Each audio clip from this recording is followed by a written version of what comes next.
con respecto a la dinámica, qué sé yo, correr 50 metros, ¿qué le hubiese impedido hacerlo de forma correcta? Porque usted tiene la condición física. ¡Calma! Sí, asumiendo que tiene la condición física, ¿qué le hubiese impedido correr como se debía? La piedra, ¿verdad? Había que parar y sacarla. Ya lo hizo el Señor, a un inicio nos alistó, nos santificó y todo, y ahora nos dice, ahora corran. El problema es que hemos venido acomodando situaciones a nosotros que nos pueden impedir en un momento servir. Ahora, ¿a dónde es que yo quiero llegar si nos adelantamos a esta temática? ¿A dónde es que yo quiero llegar? Que muchas veces, cuando se tira la toalla, o cuando dejamos de servir, o cuando ya no servimos, aún estando uniformados, no es por la iglesia, porque la iglesia no tenga dónde hacerlo, no hay actividad, no. Es porque la piedra en el zapato nos pudo al final que ya no lo pudimos disfrutar. No se disfruta lo que se hace con una piedra en el zapato, no se disfruta. Creo que todos ya hemos experimentado lo que representa que una piedra se le mete en el zapato, hermano. No se disfrutan las cosas. Entonces podemos llegar a un punto en el que ya el servir para nosotros ya no sea deleitoso. Ya se nos, ese pecado, esa situación ya nos impidió servir como debía. No es que usted va a quitar su uniforme. No es que ya no vamos a estar y vamos a decir a los hermanos, ya no vamos a poder llegar. No. Podemos estar haciéndolo, pero sin libertad para hacerlo. Ya no lo disfrutamos. Ya estamos acortando distancias porque es que cuesta caminar así, que lo haga otro. No, es que está esta situación así, mejor que lo haga, porque ya se nos está dificultando. El pecado ya está. Como decía hermana Majo, ¿verdad? A la bota y a las puntitas que la piedra podría tener. Es lo que ya ella analizó. Las piedras son todas filudas, hermano. Pero ya uno va entendiendo que es que el pecado, sí, empezamos a perder libertad para servir. Ya nuestro semblante espiritual, digámoslo así, aunque también es físico, pero vamos a decir el espiritual solamente, ya no es el mismo. Aquel gozo se comenzó a perder. Entonces es una vida de pecado la que nos impide servir al Señor. No, repito, necesariamente porque nos quitamos el uniforme, sino porque ya no lo hacemos como lo hacíamos al inicio. Cuando nosotros retrocedemos o menospreciamos la vida espiritual que como hijos debemos de llevar, comenzamos a ver obstáculos en nuestro servicio. Ya no lo estamos haciendo como se debe. Mi objetivo, repito, es que podamos nosotros considerar, hermano, qué es lo que nos está afectando. Ahora, pecado no quiero que lo analicemos solamente como aquello oscuro, ¿verdad? Aquello gris. No quiero que entendamos el pecado, pues quizás al pastor le han dicho que fulano, que sutano. No. Porque el término pecado, que es una de las cosas que quiero que podamos definir, el término pecado, en el diccionario de la Real Academia Española dice que es la transgresión consciente de un precepto religioso, así lo define. Le dije, para el diccionario, pecado es transgresión consciente de un precepto religioso. Ahora, es aquello, dice, que se aparta de lo recto y justo, o que falta a lo que es debido. Eso se considera como pecado. Ahora, del término en la Biblia, griego hamartano, pecado, pecaron, es literalmente errarle al blanco o hacer mal. Errarle al blanco o hacer mal. Propiamente errar al blanco, y dice acá, y así no participar del premio. Eso es lo que le decía. Lo único que nos puede afectar a nosotros en tema de servir es el pecado. Ahora le voy a preguntar algo para que tengamos como más o menos una noción que el pecado no solo es el tema de adulterio. Le hago una pregunta. ¿La soberbia es pecado o no es pecado? Sí, ¿verdad? Va. ¿El orgullo es o no es pecado? ¿El falso testimonio es o no es pecado? Todas esas cosas nos pueden llegar a nosotros a poner en un punto en el que ya no estemos corriendo por el premio. Ya no estamos participando, erramos al blanco. Pero allá anda, sí, pero ese ya por gusto está quemando gasolina porque no va a llegar a la meta. No va a correr por el premio. No sé si me explico. Eso es lo que nos detiene. Para los que manejamos, qué difícil es andar un vehículo que está enfrenado. Y usted lo acelera y se oye, que va frenado. Nosotros teníamos una camioneta que se le pegaban las zapatas. Cuando recalentaba, se le pegaban las zapatas. Y nos iba deteniendo. Y por salir de los compromisos, la forzábamos hacia andarla. Pero ¿qué sucedía? Se recalentaba el motor. Las fricciones, las bombas trabajaban porque estaban en un descontrol completo. Perdíamos tiempo, no corríamos libres. Terminábamos cansadísimos del estrés de andar manejando un vehículo así. Tantas cosas que le puedo mencionar. Así es un cristiano con pecado. Se enfrena y ya no corre igual. Es cerrar al blanco. Y así dice el término, y así no participar del premio. Todo bien, aquellos que están libres, vea que no perfectos, pues como le digo, no estoy hablando de los que nunca pecan, todos cometemos pecado. El problema es que la libertad se nos resta o se nos limita, porque no puede ser, pero quiero que entendamos, la libertad es libertad, pero digamos se nos limita cuando cargamos esas cosas en nosotros. Y usted ve que los demás hermanos disfrutan, aunque cometen pecado, repito, pero cuando los cargamos, ya nosotros no disfrutamos. Y podemos estar en un culto, los mismos servidores, y no disfrutarlo, igual que todos. No lo disfruta. Puede estar en un servicio donde le corresponda servir con otros hermanos y los otros hermanos disfrutan y usted y yo no lo disfrutamos. Porque el pecado nos ha comenzado a arrestar o a esclavizar. Nos ha aprisionado y ya usted ya no es libre. Por eso es que me interesa que conozcamos ese término. Ahora, el término libertad, dice el diccionario que es un estado o condición de quien no es esclavo. O dice también que es el estado de quien no está preso. Ese es el significado común de libertad. Es la condición, estado o condición de quien no es esclavo y estado de quien no está preso. En griego, libertad, el eudicero, se habla de liberar, es decir, figuradamente, alguien que ha sido eximido de responsabilidad moral, ceremonia o mortal. Alguien que está libre. Dice, no tengo nada que me reproche. No tengo nada que me esclavice, que me sujete. Yo estoy libre.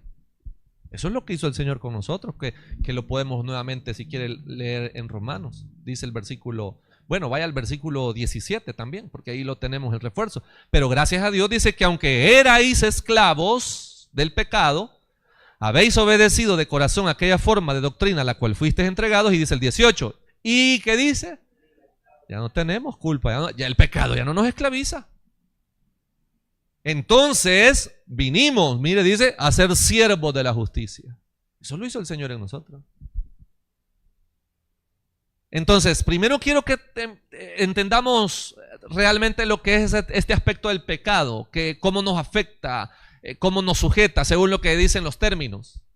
Cuando pecado es aquello donde usted y yo nos equivocamos y así usted ya no puede participar del premio, ya no lo disfruta. Mire, venir a la iglesia, muchas veces usted les pregunta, no sé si le pasará, que a veces le preguntamos a los niños, a las hermanas de escuela bíblica, no sé si le preguntan, ¿a qué vienen a la iglesia, niños? Y dicen los niños, aprender de la palabra de Dios. Allá cuando fuimos a la Libertad el sábado pasado, hicieron la reunión en el centro de la cancha, los que iban a jugar. Estaban todos los jóvenes, era una actividad de jóvenes. Entonces vino el pastor ahí, vean que el pastor de jóvenes estaba por ahí, se les acercó y les dijo, ¿a qué venís hoy? Le dijo. Les dijeron así a los niños. ¿Se recuerdan? Que les preguntaban, ¿cuál es el propósito de venir hoy? Y dijeron, venimos a divertirnos, decía. Apareció por ahí uno, vea que se la lleva de aprender siempre de la palabra de Dios y a divertirnos. Dije yo. Pero si usted le pregunta a alguien siempre a qué viene a la iglesia, y en el caso, repito, a los niños, son bien transparentes en decir, venimos a divertirnos, dicen. Venimos a esto. Son bien francos, son bien sinceros. Dicen lo que realmente está en su corazón. Ahora la pregunta es a nosotros, los que ya tendemos a ser un poco maliciosos en nuestras respuestas porque no queremos. ¿A qué venimos a la iglesia? Mire, yo vengo porque tengo el compromiso. Mire, yo vengo porque pues sí, yo sé que no había nadie más que viniera. Voy al culto porque pues sí, hay que ir a la iglesia, hay que buscar de Dios, pues. ¿Cuál sería la respuesta correcta en el entendido que nosotros fuimos libertados, dice el versículo 17, del pecado y veniste a ser siervos de la justicia. ¿Cuál debería ser la respuesta correcta para nosotros como servidores o cristianos? Que entendemos, vivimos libres. Venimos a gozarnos en el Señor, venimos a disfrutarnos, venimos a deleitarnos en su presencia. Ese es el objetivo. Esto se priva, ya sea sirviendo, viniendo a la iglesia, en cualquier área, se priva cuando no hay gozo en nosotros. Y el gozo, lo único que lo puede robar, hermano, es aquello que nosotros decimos o llamamos pecado. Orgullo, soberbia, falso testimonio, hablar mal de los hermanos, lo que permitimos que el mundo nos absorba, llámese placeres, llámese prácticas, lo que quiera que está yendo en contra de la voluntad de Dios. No le pega a donde tenemos que pegar. Eso nos afecta a nosotros. Por eso es que ha oído usted, creo yo, a veces la frase que le dicen a uno es que fulano como que anda en pecado. Nunca han oído esa frase. Cuando dicen es que el hermano Nelson como que... Ese calificativo. Es como algo que uno determina. Vean, no anda muy bien el hermano. Aunque ahí está. Aunque ahí está, dice uno. Pero mira que anda todo así como reventado, ¿vea? Y llega y anda así. Y uno dice, a saber qué le pasará, vea. Es que el pecado afecta a todo, hermano. Claro, lo que pasa es que solo lo agregamos al adulterio. Solo lo agregamos al oscuro, al oculto. No, es todo, hermano. Mejor la ciencia anda diciendo ahí que los problemas absorben. ¿No ha oído usted que hoy le dicen a las personas, mire, no piense tanto en sus problemas porque le absorben? Pero si eso es lo que dice la Biblia. Y no los afanes de la vida. Cuando hablo de los afanes nos llevan a pecar, pues nos sacan del premio. Ya no corremos para el premio que es el gozo. Los afanes de la vida. Mire, yo no sé, hermano, pero le digo porque es parte de mi lucha, ¿verdad? Los afanes. Yo vivo afanado todo el tiempo. Y a veces tomo decisiones en temas de finanzas. Y ya estoy ahí, ¿verdad? Ay, Señor, ya va a hacer números y todo. Pero yo a veces digo, pero eso también me resta. También me resta, fíjese. Porque la pregunta es, y no siempre Dios nos ha dado razones para estar más alegres que otra cosa, pues. O sea, llevar en nuestra mente o en nuestros corazones cargas son piedras en el zapato, errarle al blanco que nos saca del premio, ya no venimos a disfrutar. Decía, hace unos minutos me decía una hermana que quiere servir, pero ahorita en lugar de servir me dijo, de bien le voy a servir de tropiezo, man. ¿Por qué? Le digo, mire cómo estoy, porque no es que no es que. Es que de servir, usted puede servir, ¿y por qué no se viene temprano a orar? Pues le ¿será? Sí, eso es servir. Véngase temprano, le paso las peticiones, así como algunos han estado viniendo temprano para orar, y ora por ellas, Leo. Aquí hay peticiones todos los días, Leo. Ay, pero no tengo uniforme. Y así, hombre, ¿y quién dice que con uniforme tiene que venir a orar? Pero vea cómo el concepto le llega a hacer creer que no puede venirse a deleitar. Mire cómo estoy. Es lo mismo. Es decir, quiero que le quitemos no el peso, pero que veamos el hecho de que el pecado no está centrado en una sola cosa, hermano. Son muchas cosas en nuestra vida llamadas pecado. Son muchas cosas en nuestras vidas llamadas pecado. ¿Usted cree que todo lo que nos entretiene en el mundo, y aquí es donde tenían razón, aunque en el extremo, pero tenía razón mi abuela, cuando le llamaban a la televisión la caja del diablo? ¿Habían oído ustedes esa? La caja del diablo, decía. Drástico y todo, ¿verdad? Y decían, es que son niños, tienen que ver tele, pero pasan más tiempo una hora en la tele que en la Biblia. Hermano, eso es errar. No lo llamemos pecado, pues, eso es errar. Ahora quizás ya no es el tele, ¿ahora qué es? Y ahora quizás no es una serie o algo, ahora son las redes sociales. Eso es errar. Entonces nadie las va a ocupar, ¿cómo no? Pero no vamos a dejar que éstas me dominen a mí. Errar al blanco entonces es hacer todo aquello que a Dios no le agrada o hacer nosotros uso de cosas que no van a glorificar a Dios. Porque no estoy diciendo que no se haga, pues, o que usted no participe o no tenga algunos beneficios que la ciencia hoy nos da. El problema es que llegan a robarnos todo el tiempo y nos ponen en segundo plano, tercero, cuarto plano las cosas de Dios. Entonces aquí no me vaya a contestar. Voy a hacerlo parejo, aunque quería hacerlo, pero voy a hacer parejo. De los que estamos acá, hoy, este día, no hemos revisado redes sociales aún. No me vaya a responder. No me vaya a responder. Quizás alguien ya digo, fíjese que yo tengo todo eso cerrado, pastor, eso lo veo hasta que termina mi día domingo, el día del Señor. Hermano, si es algo de lo que hoy el ser humano, no lo digo acá, como le digo, quizás alguien no, pero es lo que nosotros a veces como familia, Leo, mi esposa y mi hijo peleamos. Porque lo primero es al teléfono. Claro, hay tantas cosas que nos toca ver. Yo hoy, hermano, después de lo que pasó ayer, así como la película, hermano, mire, hasta hoy que abro el teléfono, cantidad de mensajes que tengo. Hijo, le dije yo, ¿cómo vas a entrar en los que urgen hoy? Y empiezo a buscar los de hoy. Lo primero que hacemos, claro. ¿Qué sería lo correcto hacer primero? ¿Qué sería lo correcto hacer primero, hermano? ¿Ah? Orar. ¿Qué más? Leer la Biblia. Ya va a ver por qué le hago esa pregunta y mire qué bonito porque usted ya me dio los puntos de la capacitación. Es lo primerito que deberíamos de hacer. Se levanta uno, se sienta. ¿Qué horas son? ¿Verdad? Las 7. Gran poder de Cristo. Y se levanta a buscar la ropa, me meto a bañar, esto y lo otro, se alistan, ya estamos, vámonos, pues, cierran las chuchas, los chuchos, vámonos, pues. Digo, porque es la rutina de nosotros, pues. Ya le puso comida, vámonos, pues. Frum, al carro y salimos. Ore, pues, ore. ¿No cree que lo correcto hubiese sido primero orar? No, pregunto. ¿No cree que hubiera sido lo correcto? Yo sé que así lo hace usted. Nosotros no. Lo primero orar. Hay quienes, como el caso de los judíos, ellos creen que no pueden tocar la Biblia, ni mucho menos abrirla, si primero no se han aseado.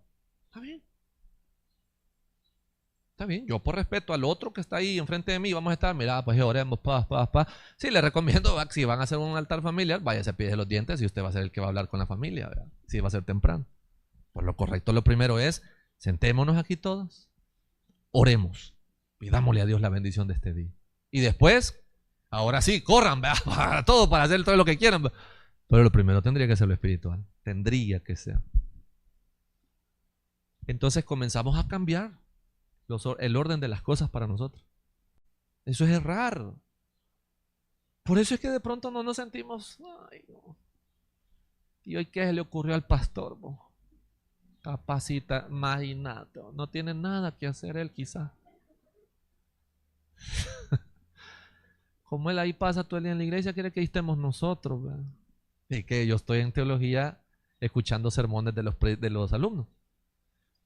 Entonces los dejo con un sermón toda la semana. Preparen un sermón, claro, con todos los pasos que se les enseña, que es bastante extenso. Entonces ayer pasó una hermana que es algo cuadradita, la hermana es bien machetera. Hoy la vamos a escuchar. Mire la hermana como que empezó a revelar eso y dice, sí, quizás muchos de ustedes, que el pastor nos deja un sermón cada semana, sí, quizás él no tiene nada que hacer. Y todos, hey, pastor, aleluya, les están revelando, les digo. Es que solo el que no tiene gozo, solo el que está en error. Mire, y le voy a decir algo, yo hasta el día viernes le decía a Josué, el día viernes estuve a punto de decirle, hermanos, se suspende. Saturado de tantas cosas. Yo dije, no, hay que hacerlo.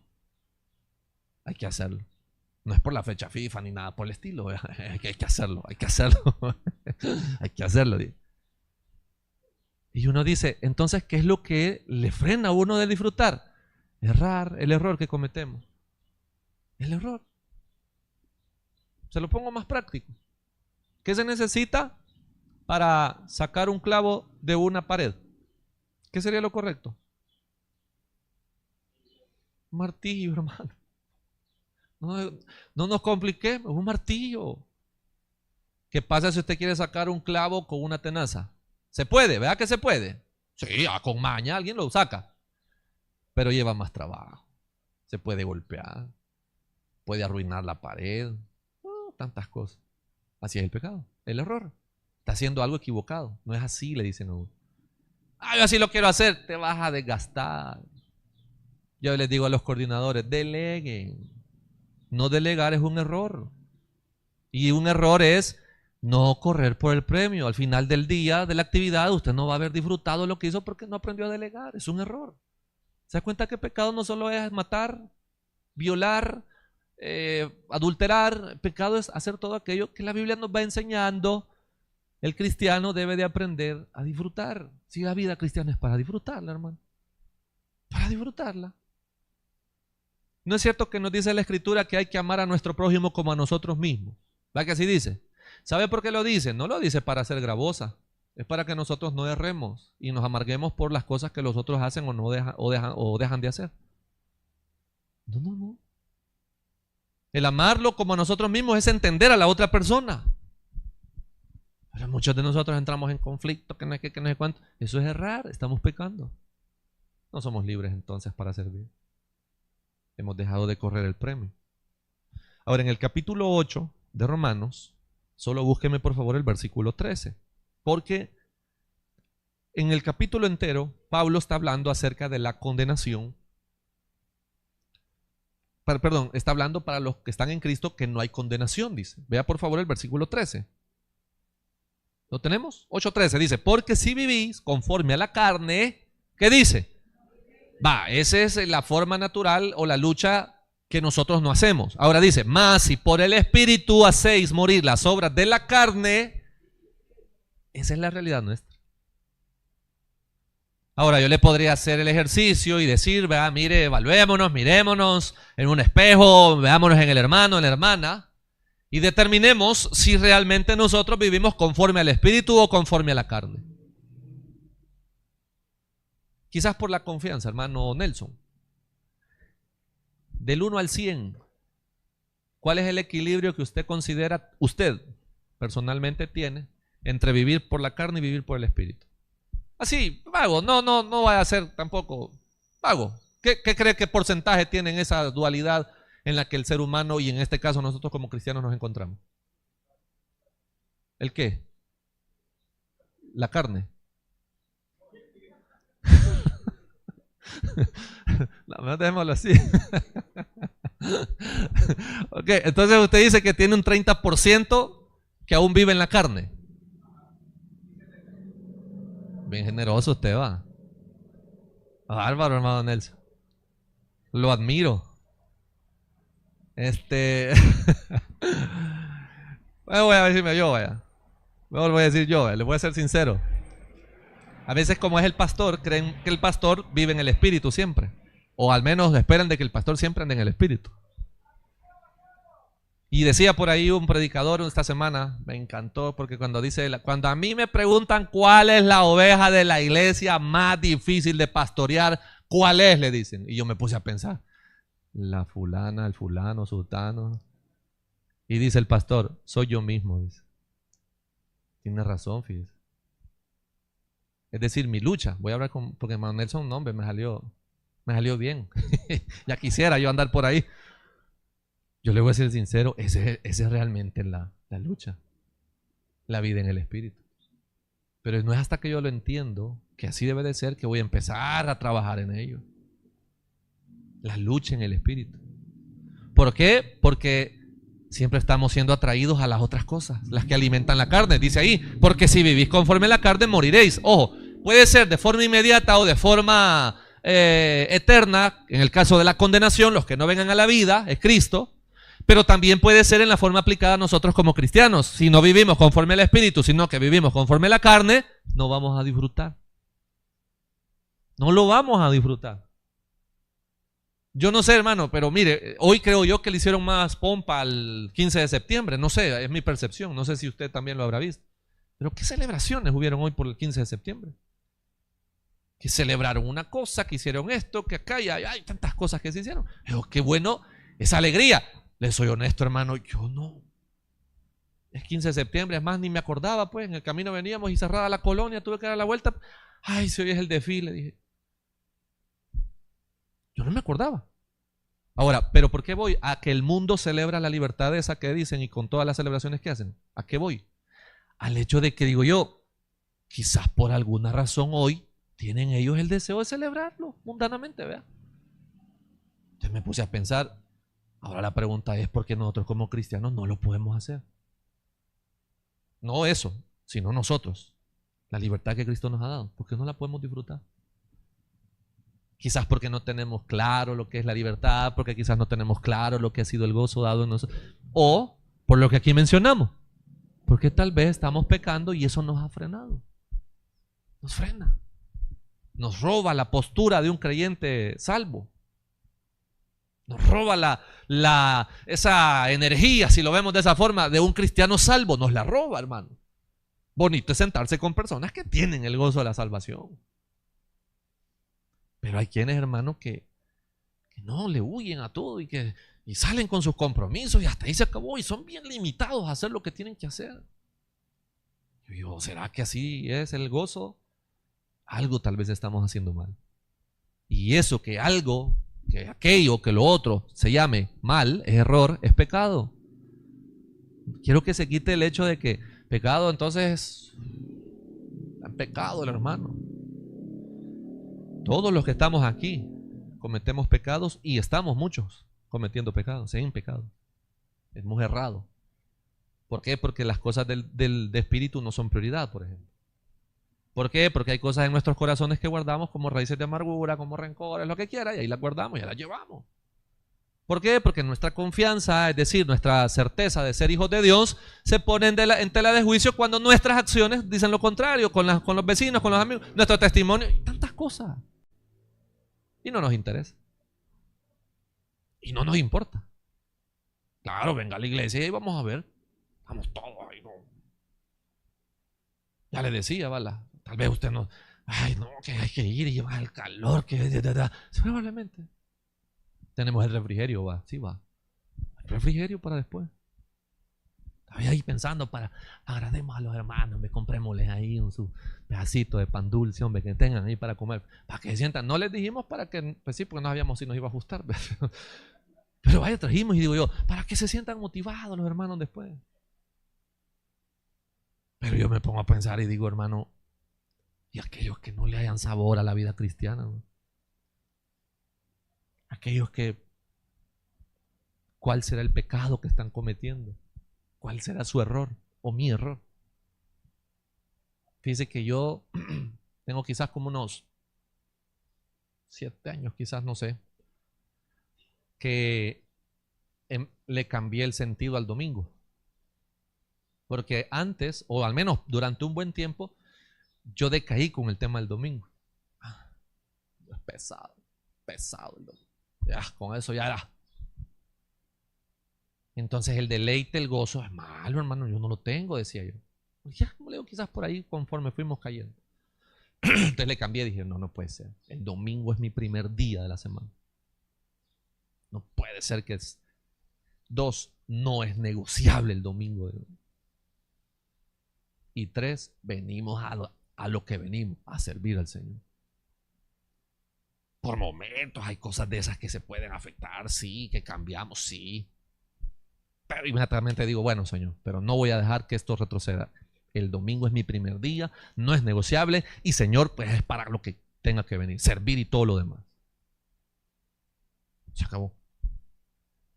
Y esa mentalidad me ayuda a mí a creer que el domingo es para otra cosa, a creer que, ay, el domingo es pesado, o a creer que el domingo vengo solo a un... No, me cambió. Eso me ayuda a mí. Le comparto para que usted tome tal vez alguna idea en alguna de las áreas que tal vez usted crea de que, ay, no, hoy sí, mañana no, cuando sí, cuando no. Tal vez le sirve. Yo estaba errando en eso. Entonces el trabajo, el compromiso, lo que yo pudiera haber creído, perdía mi gozo. Lo perdí. Ahora, vamos por favor, porque me interesa que veamos ahora cómo podemos entonces luchar contra el pecado. Comencemos a definir ya esto de la capacitación, que es lo que quiero que usted se lleve esta mañana. Dijo por ahí un buen teólogo, mata el pecado o el pecado te matará a ti. Grave es eso. Si usted y yo no comenzamos a trabajar en restarle la fuerza que el pecado, el error, ha tomado en nuestra vida, tarde o temprano nos terminará Él destruyendo. Vamos a convertirnos en esas personas frías con la vida cristiana y no vamos a poder disfrutar la libertad que tenemos para servirle al Señor. Ahora, vivimos en una lucha continua. Eso es lo que quiero que veamos. Mientras no se consuma nuestra salvación, estamos en una lucha. La pregunta es, ¿cómo podemos luchar contra el pecado? Lo primero, hermano, reconozca su condición de pecador. Eso es lo primero. Hay que reconocerlo. Yo le hacía la pregunta al hermano Nelson, sobre las cargas que puede haber entre el espíritu y la carne. Sé que por alguna razón, uno a veces responde, pero si nos sentamos y hacemos un análisis, hay un día de estos, se puede tal vez, ¿verdad?, a la luz de un café.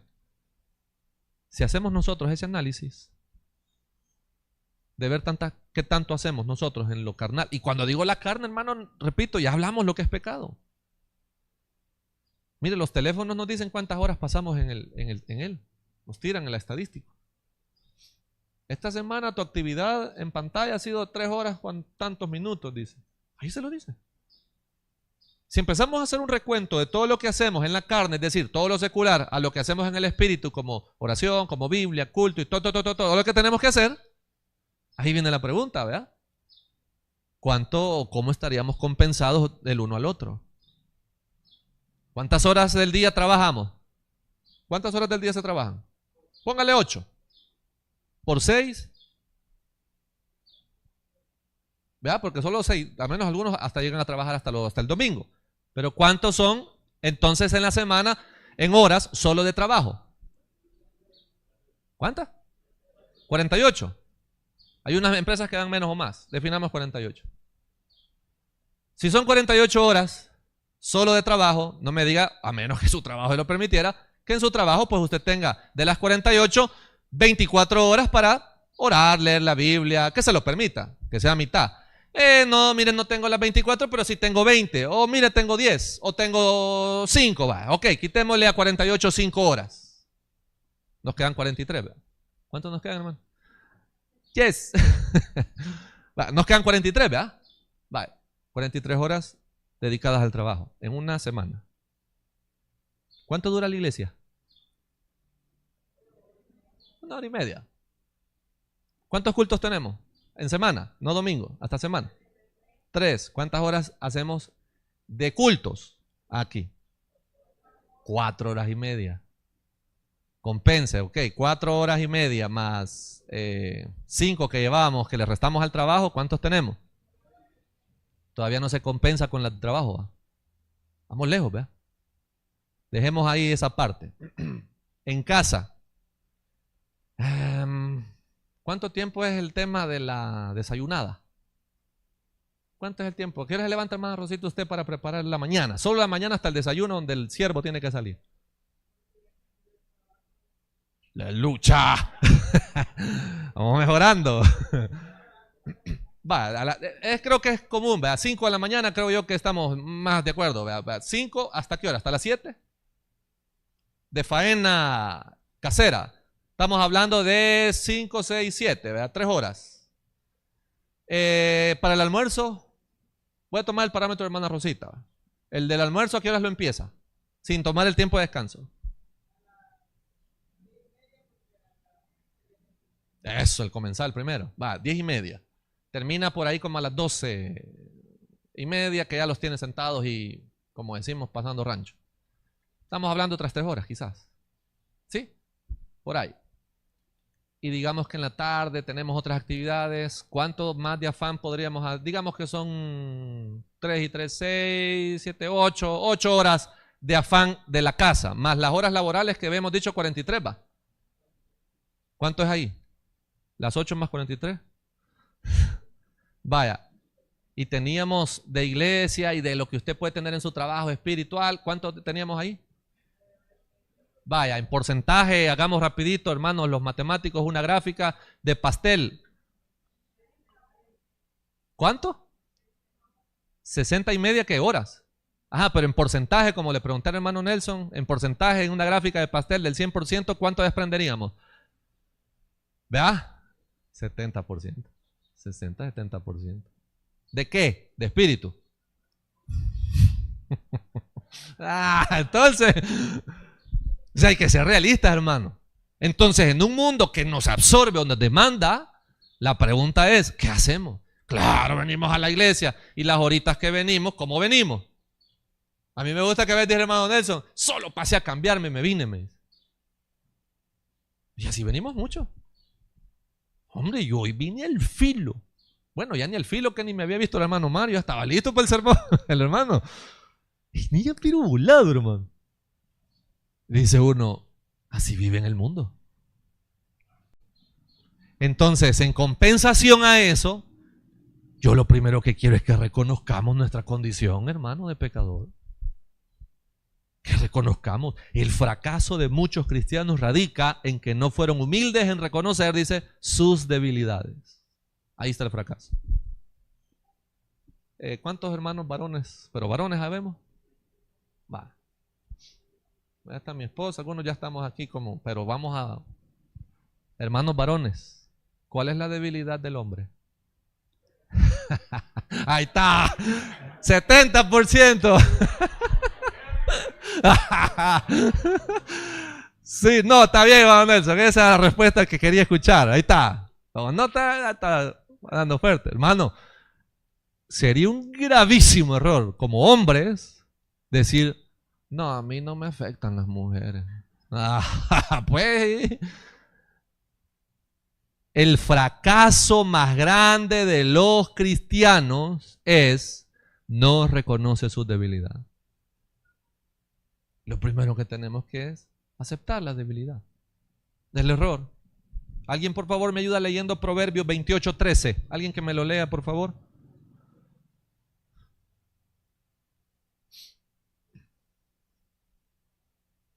Léalo, hermana Claudia.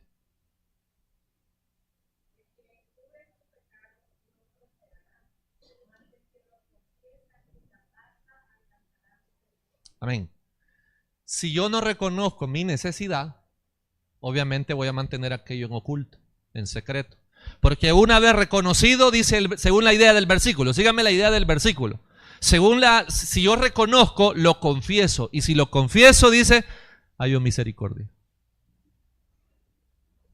Hay una forma de entender esto más práctico, hermano. Si yo sé, por ejemplo, mire, hablemos de algo más como, no es que sea ligero, pero algo más factible, el tema de la dieta. Si yo sé que alguien está absteniéndose de Coca-Cola, obviamente voy a ser yo el principal en decir, no tomemos coca, porque es que le hace daño a ella. Entonces, no. Ahora, cuando no esté enfrente, no le voy a colaborar. ¿Qué le quiero decir? Que el creyente que no reconoce sus debilidades nunca los confiesa. Obviamente nunca va a ser confrontado con su pecado. ¿Por qué? Porque si a usted la miran o lo miran comiendo algo que no debe, que ya le dijeron bien el hermano acucioso, ¿verdad? No iba a decir otra cosa, pero el hermano que no le hace daño. Ay, un poquito, hermano, piensa en su salud, hombre. Es decir, si yo no reconozco, no digo cuál es mi debilidad, en este caso obviamente tendríamos que ser espirituales y hablar con los hermanos en Cristo si es la situación, o si usted tiene la confianza con su servidor y decirle, mire pastor, tengo esto. Y entonces cuando eso pasa, le decir, hermano, que no tiene problemas usted con eso. Sí, pastor. Sí, hermana, sí, hermano. Tengo problemas. Entonces, no debería de estarlo así. Si no somos confrontados, nunca vamos a poder estar en esa lucha. No vamos a luchar. Siempre vamos a estar atados al pecado. Siempre vamos a vivir atados al pecado. Nada, dice acá, mire el proverbio, dice, el que cubre sus pecados no prosperará. Nada debería ser excusa, hermano, para no confesar el pecado delante del Señor o delante de un hermano. Es que me da pena. Por eso hay personas que yo considero, al menos en mi opinión, hermano, hay personas que yo considero son bastante viables para que usted platique su situación. Sí, hombre. Ahora, yo voy a decir algo. Pero si de pronto viene un joven y aborda a un adulto y le dice que está pasando esto y esto y esto, ¿qué respuesta tendríamos que dar nosotros los adultos a un joven que está pasando un problema por el cual posiblemente nosotros ya lo pasamos? ¿Cuál sería el consejo, por ejemplo, hermano Mario, si se le acerca un cipote de estos y le dice, hermano, fíjese que estoy siendo tentado al vicio del alcohol? Un ejemplo. ¿Cuál sería su consejo, hermano Mario? Así. Ese es un consejo. Sí, ¿verdad, hermano? Deja las amistades. Bueno, Freddy, ¿usted qué le diría? Identificarse, ¿verdad? Tal vez el panorama puede cambiar. Pero si no nos dicen, si no sabemos, si no confieso yo mi pecado, difícilmente vamos a encontrar nosotros. Ahora, nada debe ser excusa. Es que yo veo que el hermano Freddy, veo que el hermano Mario. Hombre, hable con ellos, hombre. Es que yo siento que el pastor, no, hable, hermano. Si de hablar nosotros estamos dispuestos. No tenemos ningún problema para hablar, para resolver, para tratar, para solucionar. No, al contrario, nos duele, hermano, cuando alguien comete un error y no nos dimos cuenta y pudimos haber hecho algo. Nos duele. Nos duele, nos incomoda. Y yo a veces les digo, mire, está bueno, veámonos en culto y véngase. Ahora le voy a ser sincero, ¿sabe por qué lo digo así? Porque quiero que creemos el vínculo de decir, quiero ayuda. Que eso es lo que estamos tratando aquí. Busque la ayuda. Yo sé que nosotros tendemos a buscar ayuda en los lugares equivocados o por los medios equivocados. Tengo un alumno que está pasando un problema en la iglesia donde él sirve y me escribe o me manda audios o me llama. Entonces la última vez que lo vi le dije, vaya, mire hermano, vamos a hacer algo. Los temas que usted quiera que yo le ayude, que no sean de estudio, hablémoslos en persona, Leo, porque a mí no me gusta estar atendiendo consejerías por teléfono. Eso no se presta para eso. Vaya, pastor, me dijo. ¿Cuándo? Me dijo. Véngase el viernes, aquí estoy yo después de clase, me quedo unos minutitos, véngase. Vaya, pastor, me dijo. Entonces ya llegó el hermano, pastor. Hey, ¿qué pasó, Leo? ¿Cómo estamos? Y nos sentamos a platicar. Ahí es un consejo extra donde yo le puedo decir, más si se trata de un varón tratando a un hermano a una consejería con una señorita, no la trate por teléfono, no es recomendable. Quiero poner límites. Lo que le quiero decir es que confesar mis errores me ayuda porque reconozco mi necesidad. Ahora hay otros parámetros ahí que debemos de considerar como el que le estoy mencionando. No es conveniente que una jovencita, repito, le escriba a un varón adulto o un niño le escriba a una hermana adulta. No es conveniente. No, ahí hay límites pues que debemos de considerar. Pero eso es aparte. Lo primero que quiero que veamos que nuestra lucha contra el pecado nos debe de primero a nosotros llevar o a poner en tela el hecho de reconocer mi debilidad. Esta es mi debilidad. Ahora haga rapidito ahí el ejercicio. Si usted tiene que anotar o luego lo hace, no sé, en su casa, pero haga rapidito el ejercicio y ponga sus debilidades ahí, escríbalas. ¿Cuáles son sus errores? ¿Qué son aquellas cosas que usted y yo vamos a reconocer nos afectan?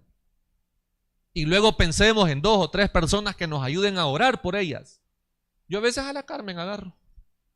No, perdón, a la hermana Carmen. Así que me dice, pastor, desde el púlpito, dígame hermana. Porque es la Carmen. Y le digo yo, Carmen, orá por esto y esto y esto, Leo. Y ya cae de rodillas. Señor, te pedimos ahí por hermano. A veces hablamos con los hermanos Larín, con algunos hermanos, ¿verdad? Que hablamos a veces, platicamos, hermanos, ayúdenme a orar por eso. Ahora tengo que estar orando, pastor. Y eso es bueno. Ahora, yo quiero que usted conozca, que usted sepa que la hermana Andrea peca. Mira cómo peca. ¿Sí? Que sepan que sepan que su servidor también peca. Son las necesidades. No crea que quizá el pastor, ¿cómo no, hermano? ¿Cómo no? Pecamos. Pecado sería venir y decir aquí que no tengo. No, eso sería error. Como aquel predicador que adaptaba. Y en mi mente decía, no diga eso, hombre. Al final le terminaron pasando factura sus palabras. Qué delicado, hermano. No, si pecamos. ¿Usted cree que nos enoja donde la ve ahí dulzura que andante? Para los matrimonios, ¿ustedes creen que ustedes son los que tienen el conflicto del temperamento? Ay, hermano. Ustedes la ven ahí siempre sonriente, pero tiene su carácter. No crean, sufre uno, sufre. Vamos orando por el Espíritu. Tenemos nuestras... Sí, tenemos. Pero ¿qué es importante? Reconocerlas. No las del otro, las mías. Lo que yo tengo que cambiar. Y luego hablarlo. Eso es lo primero. Ahora, léame por favor alguien Primera de Juan, capítulo 3, versículos del 8 al 10.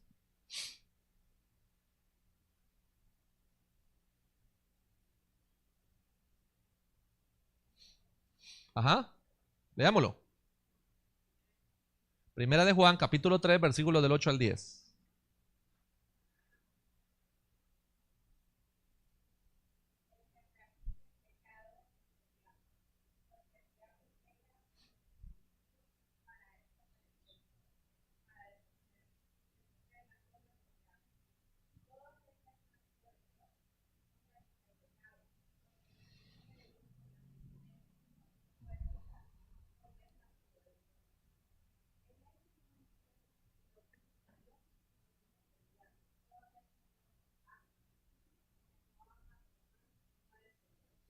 Debemos de reconocer que somos vulnerables si nos descuidamos. Tenemos que cuidarnos. Ahora, respecto a esa cita bíblica, es bien peligrosa porque si nosotros no la analizamos bien, porque si nosotros no tratamos con los pecados ocultos de nuestras vidas, si no los reconocemos, si no los exponemos, ponemos en duda nuestra certeza de la salvación. ¿Por qué? Porque pareciera ser que estamos habituados al pecado, que no queremos salir de él. En todo sentido. Pondríamos en duda nuestra confesión de fe, lo que nosotros hemos dicho que somos como cristianos. Porque ahí dice, el que practica, dice. El que practica está adecuado al pecado. Se siente bien. Siente que no le hace daño. Siente que no le afecta. Fíjense que creo que todos medimos las cosas que nos hacen daño. Todos conocemos o reconocemos o aceptamos que hay cosas que nos afectan. Todos. Pero hablando en temas de práctica, es peligroso cuando no buscamos salir de ellas. Y lo primero que tenemos que hacer es reconozca que es o mi condición es pecador. Necesito cuidarme de eso. Amén. Ok, lo segundo. Hay que practicar las disciplinas espirituales. Yo sé que usted ya sabe que todos necesitamos orar, leer la Biblia, congregarnos, ayunar, servir, etcétera, etcétera, etcétera. Pero como que cada día nosotros los cristianos estamos más intermitentes en eso, somos más relajados con estas disciplinas. Y son disciplinas que necesitamos. Yo lo veo a diario, le voy a contar. Tengo como 2 semanas de que me hice el reto de que me iba a dormir sin cenar. Entonces solo iba a estar tomándome un mi menjurje ahí, un mi batido que me estaban dando. Donde ese batido consistía en que iba a suplir la cena. Primer día, tranquilo. El segundo día, y no lo podría acompañar con una galletita. El tercer día me servirá si ya me comí unos panes antes. Ve un día, pero ya me comí 3 tamales de elote con crema. Hermano, y es una lucha lo de la cena. Una semana iba rayando bonito, bonito ahí intermitente. Y de pronto me sale una cena, esto. Ay, qué difícil, hermano, cuando uno tiene un propósito. Pero es una disciplina que yo admiro en las que los tienen. Ayer vi un familiar que ha bajado, no sé si 35 libras, algo así. Pero está delgada. Pero no mal, o sea, está bien. Porque estaba. No, ¿y qué es lo que está haciendo? Le digo yo. Me dijo, me he quitado las harinas, me he quitado los fritos, la grasa, esto, hago ejercicio, lo otro. Y yo, o sea que pan no como, y con frijoles. Ni tortilla, menos, nada, no, nada. Ay, Dios, que comer. Y comienza a ver uno, ¿sabe cómo se llama eso? Disciplina. ¿Verdad que cuando la salud se nos afecta un poco, reconocemos que necesitamos disciplina en algunas áreas? Ahora, si ya reconozco yo mis problemas, mis debilidades en el pecado, ahora me toca ver cómo me disciplino, hermano. Y dentro de las disciplinas, si yo no practico las disciplinas espirituales, me voy enfermando y voy quedando cautivo del pecado. Paulatinamente nos vamos a ir enfermando. Usted va a ver que de pronto al hermano ya como que el semblante le demuda, vea como aquel, vea cuando se enojó y le demudó el semblante y cambió todo. Dice, ¿qué le pasó? Se fue enfermando. Su disciplina espiritual escasa le fue enfermando. Primer disciplina espiritual de las muchas que sé que conocemos y que podríamos necesitar, pero voy a hacer las más básicas esta hora.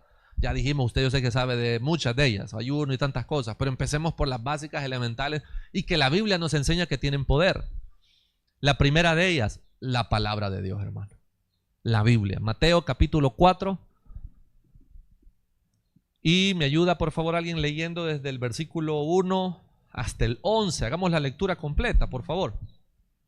Alguien con buena lectura, con voz audible, para que todos y los demás acompañemos, por favor, en Mateo 4 del 1 al 11.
Fíjese que esa escena en el desierto es bastante estudiada. Lo que sí podemos nosotros resaltar, de acuerdo al objetivo de nuestro estudio, es que nuestro Señor Jesucristo, usando bien la palabra, derrotó al enemigo. Usando bien la palabra. ¿Cuál es el problema? O la primera pregunta que le tengo. ¿Qué conoce usted de la palabra de Dios? No me responda, solamente hágase esa pregunta. ¿Qué conocemos de la palabra de Dios? Esa es la primera pregunta. La segunda pregunta, ¿estudia usted la palabra? Y la tercera, la memorizamos. Jesús con la palabra le responde, no sacaba los rollos.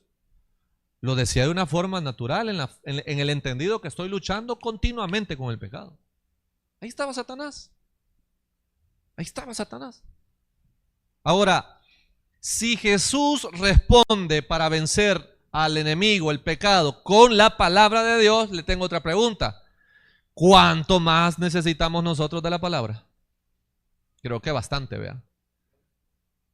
Creo que bastante necesitamos. Entonces, nuestras continuas derrotas en el pecado también se debe al vacío de la Escritura. Se debe a un vacío que tenemos de las Escrituras. Tal vez porque no leemos suficiente palabra, porque tal vez no oímos predicaciones suficientes, porque tal vez no estamos en un estudio asiduo de la Escritura, por muchas razones que la Biblia no está en nosotros como un centro de poder para nosotros. Tendríamos que considerar, hermano. Tendríamos que considerar el aspecto de la palabra en nuestra vida. Tendríamos que considerar lo que ella representa para nosotros. Entonces, esos vacíos quedan allá. Ahora, en el caso de los jóvenes, ¿qué dice Salmo 119, versículos del 9 al 11? Por favor, ¿alguien lo puede leer? Salmo 119, del 9 al 11. Del 9 al 11.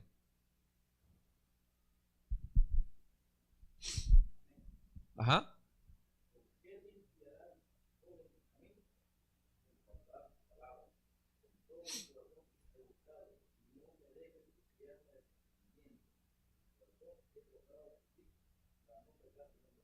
Ahí está. Vea que hay una forma como los jóvenes tienen garantía de cuidar su camino. Y no solo ellos. Es decir, voy en esa línea. Jesús demostró cómo es en general. Pero vea cómo también la palabra en específico funciona. Uno de los grandes desafíos que tienen los jóvenes en el caso son los noviazgos. ¿Con qué van a asegurar sus noviazgos? Con la palabra. Con la palabra de Dios aseguran sus noviazgos. Que sean de la forma correcta como la Biblia lo dice. ¿Cómo van a superar las dificultades que dentro de esa etapa se encuentren? Con la palabra. Es decir, de forma general podemos hablar, de forma específica también la podemos aplicar. La palabra es lo que necesitamos. La Biblia es lo que necesitamos. Ahora, veamos por favor la otra disciplina. Mateo 6:13. Segunda disciplina de las que tenemos que practicar. Mateo 6:13. Vamos rapidito, por favor. Léala.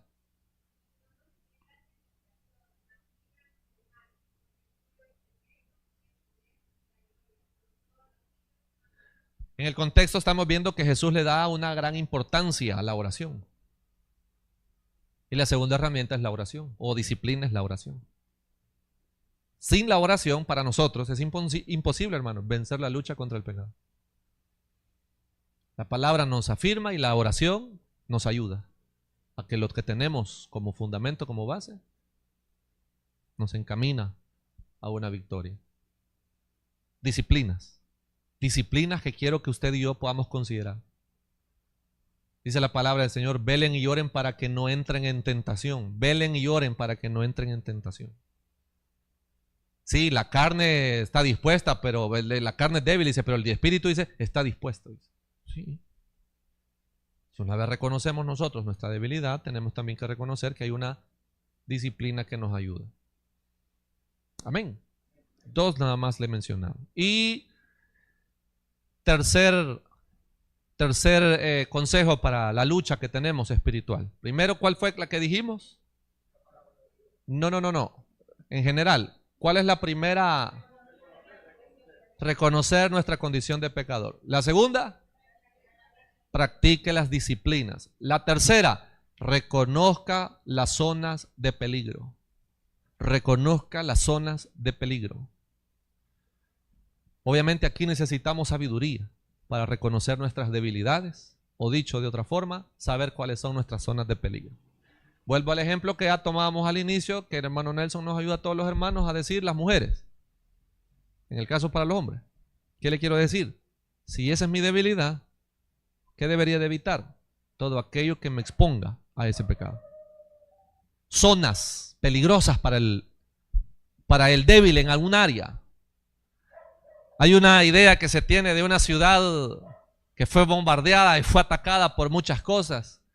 Y hoy en la actualidad usted llega, al menos en cuestiones por video, ¿verdad? Uno se da cuenta, no estamos hablando de ciudades históricas en la antigua Europa.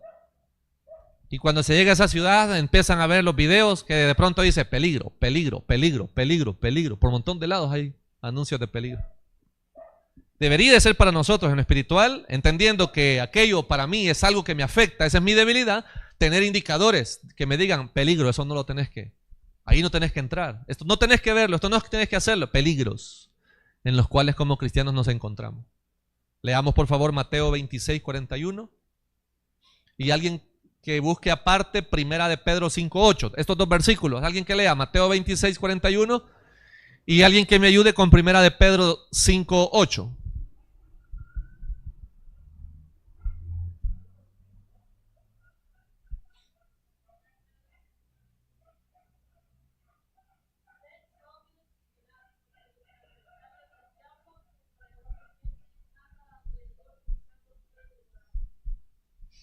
Ahora Mateo.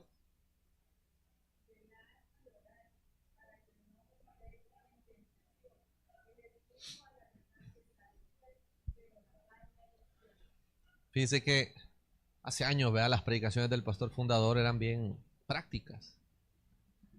Y él decía, una de las recomendaciones que él decía, si tenés problemas con esa mujer, decía, borra el número, hombre. ¿Y qué tenés haciendo el número en tu agenda? Pues? ¿Qué significaba eso? que la zona de peligro estaba ahí y tenía que alejarme de ella. Si hay algo que me afecta por alguna razón, uno tiene que saber medirse, hermano. Los que tuvieron, por ejemplo, lo que hablábamos, el tema del alcoholismo, si que alguien lo tuvo, deberá de saberlo, y el consejo que daban los hermanos. Si sabe que esas amistades no le producen nada bueno, ¿para qué se acerca con ellos?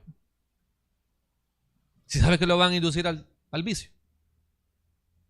Si sabe que ahí no se va a hacer otra cosa más que estar expuestos al alcohol. Reconoce su zona de peligro. Y si es una zona de peligro y ahí dice advertencia, el que se acerque aquí puede quedar electrocutado, entonces ¿qué? 220, que va a ser yéndose a pegar ese muro. ¿A electrocutarse? Sin duda alguna, electrocutarse. A nosotros en una cancha que íbamos a jugar por aquí arriba, a la par había una empresa y la pelota se nos fue, un tiro que hicieron se nos fue ahí y tenía un alambre Razor que decía peligro alto voltaje. Y recuerdo que uno de los que estábamos ahí, ¿verdad? Le dijimos, mira, subite. Y él, no, pero es que no, y empezamos nosotros los manipuladores, ¿verdad? Como siempre, ¿verdad? No, es que mira, vos no te topes ahí, no agarres que no sé cuánto, y empezamos. Hermano, literalmente, cuando llegó no más, no sé qué movimiento hizo y pega el estruendo aquel. Se le reventaron los dedos, porque como usted sabe que la energía entra, ¿verdad? Y tiene que salir. Le reventaron las puntas de los dedos, la de los pies, tenía reventaduras por muchas partes de su cuerpo. Gracias a Dios sobrevivió. Queda un poco más de lo que ya estaba, había tocado, pero por allá anda. Pero nadie puede obviar que ahí decía alto peligro, alto voltaje, peligro decía. Después no me diga usted que pecó y no se pudo detener porque ya usted reconoce su zona de peligro. Una zona de peligro para mí, en lo personal, aparte de muchas otras, ¿verdad? Sí reconozco que es mi temperamento. Entonces yo a veces hablo con mi esposa y le digo yo, cuando usted vea que yo estoy con los ojos blancos, como verde, ya, le voy a pedir un favor por el bien del pueblo, Leo. Ya no me diga nada, Leo. Y ella, sí, amor. El problema es que también ella, entonces le digo yo, porque es mi problema. Ese es mi problema. Cuando yo, y si de repente llega la respuesta y dice, sí, tiene razón, ahí ya me acabé. Ya no hay más que hacer. Entonces yo trato la manera de que hoy, reconociendo mi zona de peligro, me quedo callado y después vamos a hablarlo, le digo. Mira, es que papi, discúlpame, que mira, yo no quería y hice y yo. Después hablamos, porque si empiezo a hablar ahorita, peligroso. No es siempre, no, hay cosas que le digo, uno lucha. Pero una vez reconociéndolo, disciplinas, tenemos que comenzar también a apartarnos de las cosas que nos ponen en ese peligro. ¿Usted cree que no tiene que cortar relaciones con personas que no? Claro que tiene que cortarlas. Claro que sí. No, fíjese que ya, como dijo aquel salmista, lo pasado, pasado.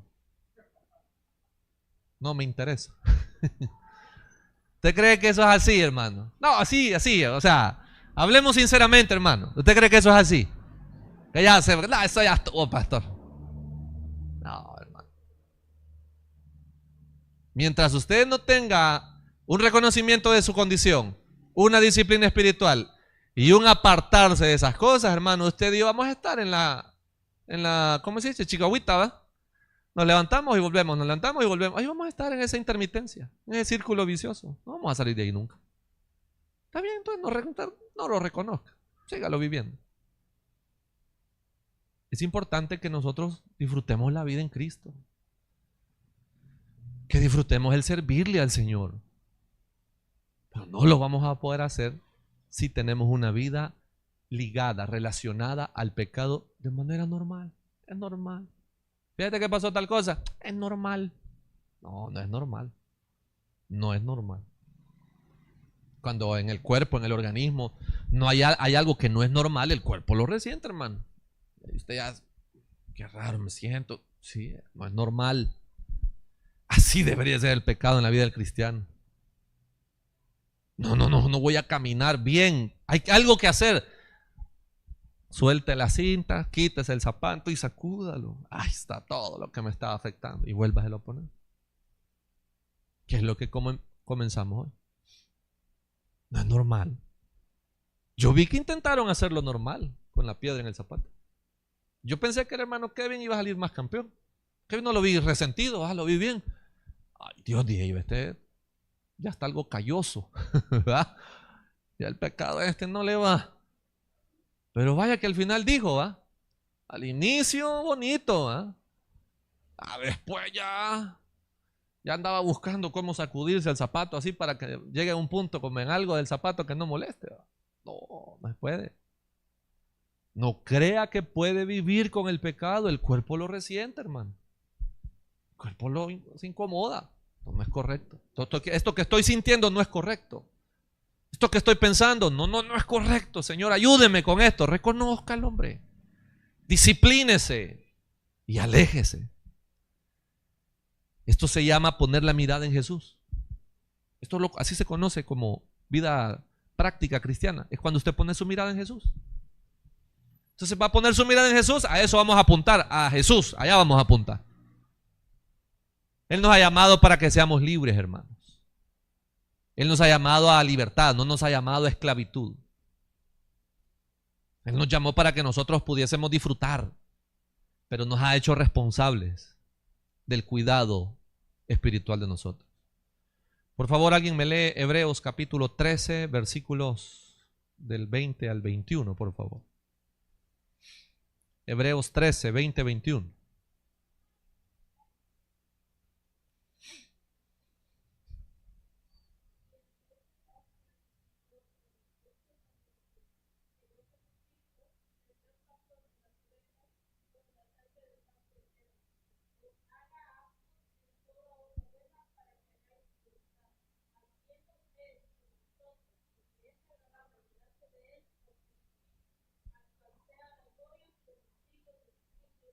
Amén. Pongamos nuestra mirada en el Señor. Y no se decepcione si hasta el día de hoy no hemos corrido libres la carrera del cristiano. Tenía la intención de que hiciéramos un examen de conciencia, pero creo que basta y sobra con que cada uno de nosotros sea consciente, ¿verdad? Con uno mismo. Y que vayamos realmente a rectificar lo que estamos haciendo mal. Y pidámosle a Dios, poniendo nuestra mirada en Él y respetando estos 3 principios que le comparto, que en lo personal me fortalecen y me ayudan mucho, compartiéndoselos ahora, que pongamos nuestra mirada en Jesús. El deseo de su servidor es que nosotros podamos realmente sentirnos libres para servirle al Señor. Que no sintamos culpas o pesos que no tenemos que llevar. Que no nos acomodemos a las piedras en el zapato, sino que podamos decirle al Señor día a día: Señor, aquí estoy para disfrutar del llamado que usted me ha hecho a mí. Problemas hay, situaciones o luchas, conflictos hay, pero si nosotros cumplimos o hacemos nuestra tarea, dice su palabra, ese Dios de paz hará en nosotros que también vivamos conforme a su voluntad. Amén. Ok, ¿preguntas? ¿Preguntas? ¿Estamos claros, hermano? ¿En qué consistía el segundo principio? ¿Cuál es la primera que decíamos? No. Esa es perdón, ¿cuál es la primera de las disciplinas? Debe ser la pregunta. Leer la Biblia, la palabra de Dios. ¿En qué aspectos se desarrolla la palabra de Dios en nuestras vidas? Conocerla, estudiarla, memorizarla, correcto. Esos 3 aspectos. Esos deben de estar asociados de la Biblia en mí. Sí, hay que estudiarla, sí, hay que memorizarla, sí, hay que leerla.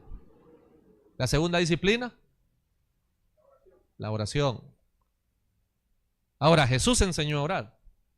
Él enseñó la relevancia de la oración.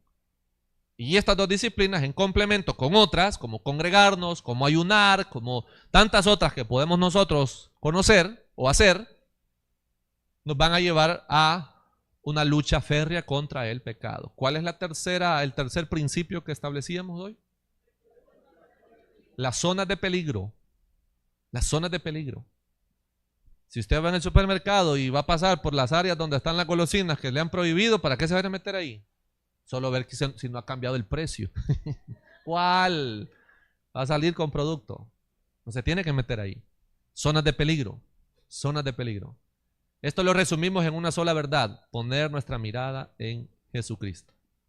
¿Estamos? Bien, mis hermanos. Los certificados quizás en la tarde no los preparamos. Faltan, vea. Que les pongan ahí el sello. Les vamos a entregar su certificado por la tarde. Gracias por el tiempo que nos han compartido. Solamente quiero que nos pongamos en pie porque quiero que oremos para que el Señor nos ayude realmente. Oremos por nuestra propia libertad para servirle, libertad del pecado, esa lucha, y para que los demás también la podamos experimentar. Amén. Oramos, Señor.